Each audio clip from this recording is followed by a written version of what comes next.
അപമാനിച്ചു എന്ന വിലയിരുത്തലിൽ അബിൻ വർക്കി. OJ ജനീഷിനെ പരിഗണിച്ചത് അന്യായം, ഐ ഗ്രൂപ്പിന് അതൃപ്തി.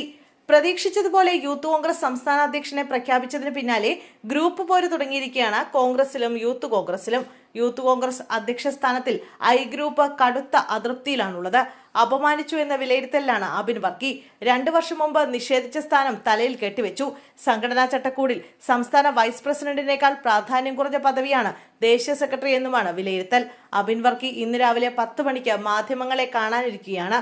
ഇവിടെ വെച്ച് തുടർ നടപടികളെക്കുറിച്ചുള്ള സൂചന ഉണ്ടാകുമെന്ന് കരുതാം.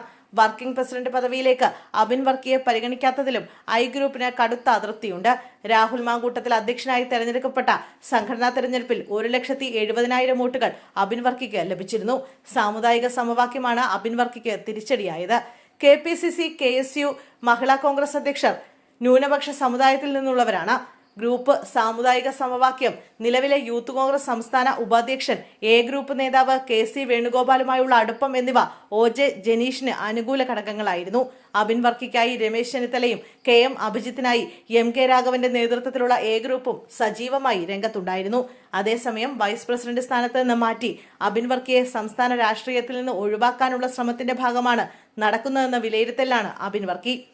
സംഘടനാ തെരഞ്ഞെടുപ്പിന്റെ ഭാഗമാകാത്ത ബിനു ചുള്ളിയലിനെ വർക്കിംഗ് പ്രസിഡന്റാക്കിയതിലും ഐ ഗ്രൂപ്പിൽ അതൃപ്തിയുണ്ട്. എന്തായാലും തദ്ദേശ തെരഞ്ഞെടുപ്പ് അടുത്തുവരുന്ന വേളയിൽ കോൺഗ്രസ് നേതൃത്വത്തിന് ശ്രദ്ധ നൽകാൻ സ്വന്തം പാളയത്തിൽ തന്നെ വിഷയം വന്നിരിക്കുകയാണ്. ഗ്രൂപ്പുകളുടെ മത്സരം തിരഞ്ഞെടുപ്പ് പ്രവർത്തനത്തെ കാര്യമായി ബാധിക്കാൻ സാധ്യതയുണ്ട്.